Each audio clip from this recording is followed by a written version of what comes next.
La réflexion de ce matin, elle est un peu motivée par ce qui s'est passé un peu hier et avant-hier. Et ce sera une courte dissertation, mais un rappel important, je trouve, parce que jeudi, j'étais au funérarium pour une personne qui est malheureusement décédée, le frère d'un ami, une cinquantaine d'années, qui était malade, un peu trop tôt, trop jeune pour mourir. Et encore hier, j'étais au téléphone avec quelqu'un qui lui prenait le train pour partir à la gare, pour aller évangéliser devant la gare, comme il a l'habitude de faire. Et quand on voit ça, on se dit, on ne peut pas s'empêcher de penser que la mort est inévitable chaque jour. La mort frappe des jeunes comme des moins jeunes, des malades comme des pas malades, des personnes qui sont agressées, des personnes qui... toutes sortes de maladies, empoisonnées ou autre chose encore. Et de l'autre côté, il y a des personnes, ça rappelle aussi le devoir que le chrétien a de pouvoir évangéliser, de pouvoir annoncer la bonne nouvelle. Parce que beaucoup de gens meurent. Je ne sais pas si cette personne a entendu la bonne nouvelle, mais ce que je sais, c'est que beaucoup trop de personnes meurent sans connaître encore la bonne nouvelle. Et c'est dommage, encore aujourd'hui au XXIe siècle, malgré toute la technologie qu'on a aujourd'hui, on a facilement l'opportunité de se rapprocher de Dieu, que ce soit par Internet, que ce soit maintenant avec des cours bibliques, que ce soit par voie postale, que ce soit même par parler. Mais est-ce qu'il y a assez de personnes qui évangélisent? Est-ce que le chrétien connaît sa responsabilité envers son prochain? On a parlé de ça la fois passée par rapport à notre prochain, on ne va pas parler de ça, mais plutôt l'engagement du chrétien. Plutôt. En tout cas, c'est pas pour rien qu'on a lu ce matin en lecture, en Matthieu 25, c'était la parabole des 10 vierges, et un peu plus loin, la parabole des talents, qui nous rappelle un peu la venue de l'époux, qui nous rappelle que le royaume des cieux sera semblable à ça, ça veut dire ce qui nous attend plus tard, et l'importance de veiller pour ne pas rater l'arrivée du Seigneur. Autrement dit, ne pas être au dépourvu, mais être prêt, tout simplement. Alors on ne pourra peut-être jamais être assez prêt, parce qu'il n'existe pas de chrétien parfait, mais le but est de au moins se dire, j'ai fait tout ce que j'aurais pu essayer de faire pour essayer, comme il dit autre part, au point de ne pas avoir à rougir devant le Seigneur le jour où on demandera des comptes. Voilà, en quelque sorte, c'est un peu ça l'idée qu'on a en tant que chrétien. Il y a beaucoup de chrétiens qu'on appelle de dimanche, une expression qu'on a sortie parce que c'est des gens qu'on ne voit que le dimanche, et le reste de la semaine, ils ne sont pas chrétiens en fait. Enfin, ils ne sont pas chrétiens, c'est pas un jugement. Leur attitude ne reflète pas celle d'un chrétien, plutôt. Mais on dit ça le dimanche parce qu'on ne les voit que le dimanche, et le reste de la semaine, ils se comportent comme tout le monde. Mais l'attitude change aussi. Devrait, en tout cas, changer. L'homme, parfois, le chrétien oublie que Dieu, à travers la parole, a fait des alliances avec les hommes. On a vu, il y a quelques semaines, les alliances, différentes alliances que Dieu a fait avec l'homme, avec Israël, avec Noé, Abraham, Moïse. Et on oublie que l'homme est concerné aussi par une alliance que Dieu a faite. Dans les derniers temps, au chapitre 1, il est écrit comme ça que Dieu nous parle par le Fils. Alors qu'avant, c'était par les pères et les prophètes. Et on voit que là, nous avons une nouvelle alliance. Il est porté d'une nouvelle alliance, Jésus. Ça, c'est un truc qu'on verra un peu plus tard. Et aujourd'hui, les gens oublient un peu ce que c'est un peu une alliance, malheureusement. Les gens ont tendance à croire que vu que moi je suis chrétien, je me suis baptisé, c'est bon, je peux maintenant me lâcher un peu. Mais les gens oublient ce qu'est une alliance. Quand on regarde en Hébreu, chapitre 9, versets 11 à 15, Hébreu, chapitre 9, versets 11 à 15. Mais Christ est venu comme souverain sacrificateur des biens à venir. Il a traversé le tabernacle plus grand et plus parfait, qui n'est pas construit de main d'homme, c'est-à-dire qui n'est pas de cette création. Il est entré une fois pour toutes dans le lieu très saint, non avec du sang de bouc et des veaux, mais avec son propre sang, ayant obtenu une rédemption éternelle.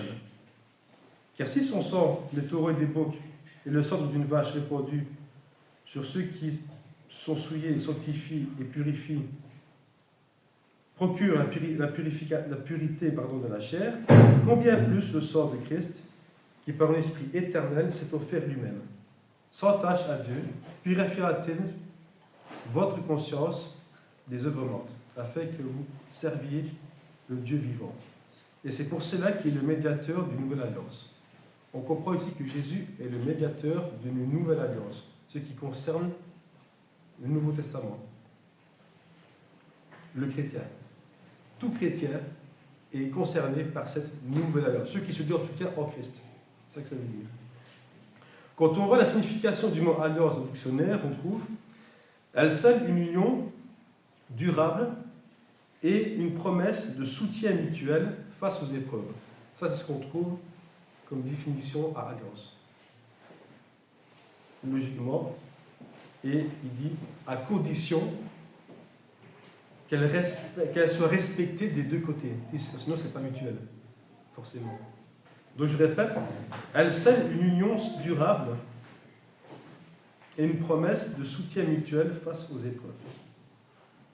Ça, c'est l'engagement que nous avons fait. C'est une alliance. Une alliance est un engagement que je prends envers quelqu'un. À condition, forcément, bien sûr, qu'elle soit respectée des deux côtés. En 2 Timothée 3, verset 13, je vais juste le lire, 2 Timothée, chapitre 3, verset 13, il dit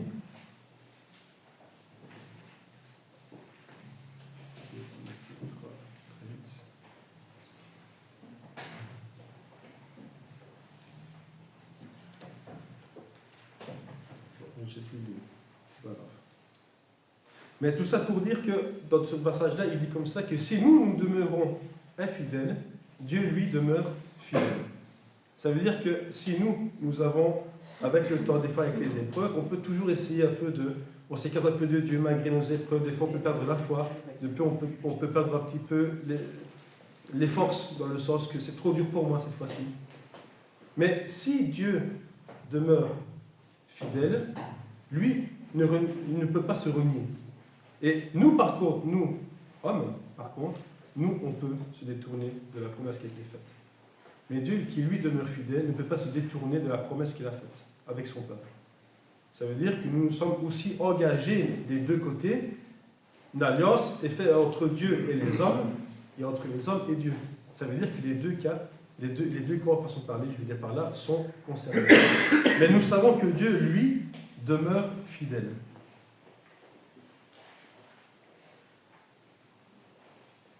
Ah, j'ai trouvé. Si nous sommes infidèles, il, donc Dieu, et il demeure fidèle, car il ne peut se renier lui-même. En fait, c'est le chapitre 3, non pas dans le 2. Donc c'est une promesse, en tout cas, que Dieu, lui, respectera toujours son engagement, l'alliance qu'il a fait avec l'homme.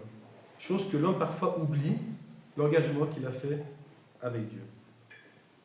Et c'est important parce que c'est ça qui fait aussi notre identité en tant que chrétien.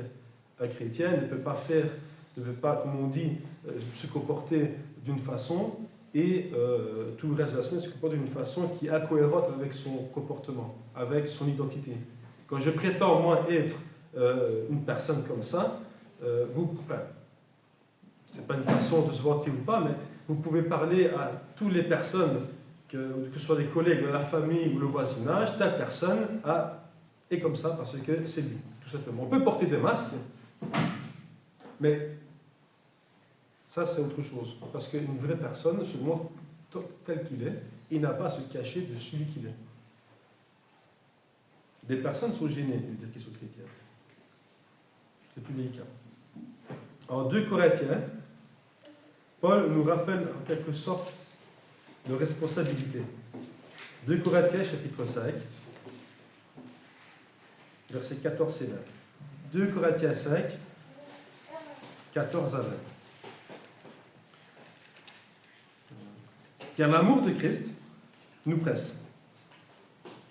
Parce que nous estimons que si un seul est mort pour tous, donc tous sont morts. Et qu'il est mort pour tous, afin que ceux qui vivent ne vivent plus pour eux-mêmes, et pour celui qui est mort, et ressuscité pour eux. Ainsi, dès maintenant, nous ne connaissons personne selon la chair, et si nous l'avons connu selon Christ, selon la chair, maintenant nous ne connaissons plus de cette manière. Si quelqu'un est en Christ, il est une nouvelle créature. Les choses anciennes sont passées. Voici, toutes choses sont devenues nouvelles. Et tout cela vient de Dieu, qui nous a réconciliés avec lui par Christ, et qui nous a donné le ministère de la réconciliation. Car Dieu était en Christ, réconciliant le monde avec lui-même, et n'imputant point aux hommes leur offense. Il a mis en nous la parole de la réconciliation. Nous faisons donc fonction d'ambassadeurs pour Christ, comme si Dieu exhortait par nous. Nous vous en supplions, au nom du Christ, soyez réconciliés avec Dieu. C'est un peu ce que Paul reprend ici. On va un peu reprendre quelques passages, les grandes lignes. Parce que là, ici, Paul nous encourage et nous rappelle qui vous êtes. Et ce dont vous devez faire aussi, en tant que chrétien. Vous qui êtes concernés en tout cas par la nouvelle alliance. Autrement dit, vous qui êtes dans l'alliance, vous avez un engagement à tenir. Verset 19, il dit « Dieu a mis en nous sa parole de réconciliation ». Pourquoi ? Parce que nous avons le devoir. La parole de réconciliation, c'est la parole de Dieu. C'est celle que, par le Seigneur, c'est cette parole qui nous a réconciliés avec Dieu. Au verset 18, il appelle ça un ministère. Et tout cela vient de Dieu, qui vous a réconciliés avec lui par Christ, et qui nous a donné le ministère de la réconciliation. Ce n'est pas simplement dire vous avez la parole, vous avez aussi le ministère de pouvoir annoncer cette parole-là. Appelés au verset 20 ambassadeurs, ceux qui représentent une nation auprès d'une autre nation. Nous sommes appelés de cette façon-là. Pourquoi ? Parce qu'au verset 14 et 15, il dit « Car l'amour de Christ nous presse. »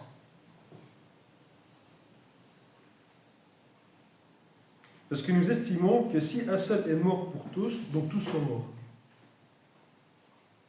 Ça veut dire que lui est mort à ma place, à la place de tout le monde. Et son amour nous presse. Aujourd'hui, je n'ai pas un peu le temps de dire, je n'ai pas le temps de servir le Seigneur. Il est mort pour moi. Que vais-je faire moi maintenant pour essayer à ma façon, d'essayer, pas par mérite, parce que le mérite ne se trouve pas là, mais par devoir de reconnaissance. Parce que je me suis engagé envers le Seigneur. Le salut n'est pas accordé par grâce, bien sûr, parce que Dieu a fait alliance avec toi, mais ceux qui s'écartent de l'alliance, Dieu lui tend toujours la main. Et c'est l'homme qui retire sa main, parfois même qui retire même la main.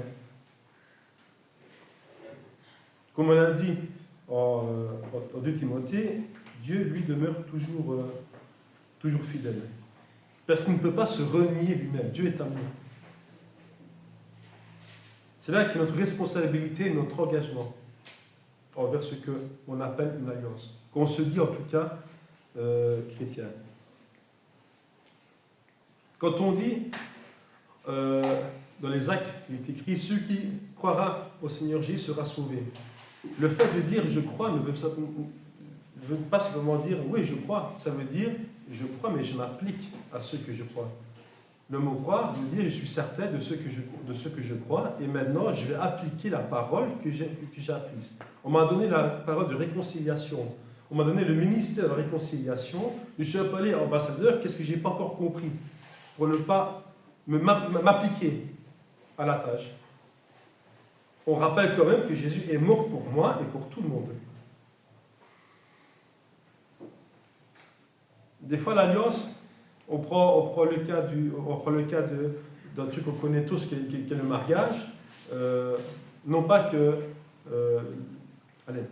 le fait d'être chrétien, c'est pas en s'engageant de plus en plus qu'on va mériter de mieux en mieux la grâce de Dieu. Non, parce que la grâce ce n'est pas quelque chose qu'on mérite. On pourrait être autant méritant que possible. C'est Dieu qui accorde la grâce. Je ne fais pas ça par mérite, je ne fais pas ça parce que je vais mieux mériter ma grâce. C'est pas ça qu'il dit. Et je prends l'exemple pour ça d'un mariage par exemple, où quand on prend l'alliance, c'est ce qui symbolise l'amour, les alliances, les bagues qu'on met au doigt quand un couple se marie par exemple. L'alliance symbolise l'amour et rappelle à l'époux et à l'épouse que cet objet-là, ce bout de métal, représente l'engagement que j'ai pris envers ma femme et la femme envers son mari. Mais l'homme ou la femme qui respecte son engagement toute sa vie ne va pas faire de lui un super mari. Ce sera mari tout simplement parce qu'il a tenu son engagement. Ce n'est pas parce qu'il a tenu bon sans faille, sans aller voir à gauche et à droite, sans trahir sa femme ou sa femme trahir son mari, qu'il sera un super mari ou une super femme. Non, il n'y a pas de super chrétien. Le chrétien a son engagement parce que déjà quelqu'un a payé le prix pour nous. Lui a déjà fait le plus gros travail. Je ne pourrais pas faire plus que lui. Parce que moi, mon sort ne sauve personne. Son sort, lui, sauve les gens. Et c'est ça qui des fois, est important de se rappeler, c'est que l'engagement que nous avons pris nous engage, en toute occasion, à essayer de pouvoir prendre toutes les occasions possibles. Pas parce que je dois, parce que je suis chrétien, parce que c'est mon engagement que j'ai pris. Je dois respecter ma part. Dieu respecte la sainte offre par le moyen de son Fils. Lui, il a déjà fait son engagement. C'est fait. Maintenant, c'est à nous de respecter notre engagement. Et encore une fois, pas dans le but de mériter quelque chose. Mais parce que je prétends être chrétien, je suis enfant de Dieu, nous sommes tous enfants de Dieu, ceux qui ont pris part à la parole de réconciliation, et maintenant, nous avons un ministère de réconciliation. Simplement, veillons efficacement. C'est un peu pourquoi je voulais prendre la lecture ce matin par rapport à Matthieu chapitre 25, parce qu'on ne sait pas quand. On peut nous-mêmes mourir, on ne sait pas l'occasion que nous avons de pouvoir, peut-être pas assez, jamais de trop, ça c'est certain, mais quand on voit qu'il y a des personnes qui, par expérience qu'on a connues, on peut dire aujourd'hui, cette personne n'a pas avoué sa vie à Dieu. Parce que par son comportement, par sa parole, a toujours été au service de tout le monde. D'autres le font un peu moins, mais d'autres le font peut-être d'une façon différente, mais le font quand même. Mais si chacun peut se voir soi-même dans le miroir et dire « aujourd'hui j'ai fait ce que je devais faire », c'est merveilleux déjà ça. Si aujourd'hui je peux dire ça, mais malheureusement je ne peux pas le dire souvent, très rarement même. En Proverbe 20, verset 25, il dit « C'est un piège pour l'homme que de prendre à la légère un engagement sacré. » Vous avez le Proverbe. C'est un piège pour l'homme de prendre à la légère un engagement qu'il a pris qui était sacré. Et ça, si ça, c'est pas sacré, je ne sais pas qu'est-ce qu'il est, qu'est-ce qu'il peut être. Aujourd'hui, si nous prétendons être des ambassadeurs, des chrétiens, des fils de Dieu, on se dit tous chrétiens, d'accord, c'est beau, mais il faut aussi montrer que nous sommes chrétiens. On parlait tantôt de masque là, tout le monde porte un masque, mais il n'est pas facile d'enlever le masque non plus. C'est un autre sujet, mais le fait de montrer aujourd'hui à tout le monde que nous ne sommes pas comme tout le monde, c'est pas facile non plus. Et des fois, il est difficile de montrer qui nous sommes aussi. C'était simplement une petite réflexion. Je dis que ce n'était pas lourd, que c'était pas long, c'est pas long, mais je pense que c'était vraiment important de souligner ça parce qu'aujourd'hui, encore une fois, il est facile de se dire chrétien. Des gens meurent autour de nous tous les jours et rappelons-nous l'engagement que nous avons pris parce que, encore une fois, un engagement, c'est pas quelque chose qu'on prend à légère. On s'engage.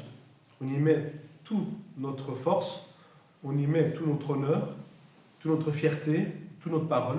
C'est pas quelqu'un qu'on dit comme ça, par expression, et qu'on oublie après 10 minutes. Non.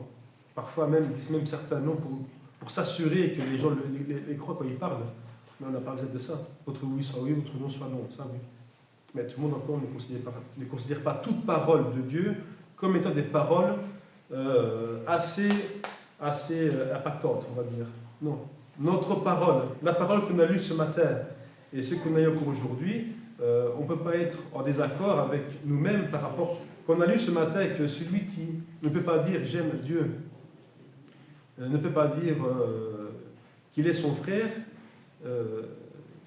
qui connaît, et ne pas dire aimer Dieu qui ne connaît pas. On a vu ça pas longtemps. Donc, c'est pas logique non plus. Aujourd'hui, chacun a sa responsabilité. Veillons, soyons honnêtes, soyons francs.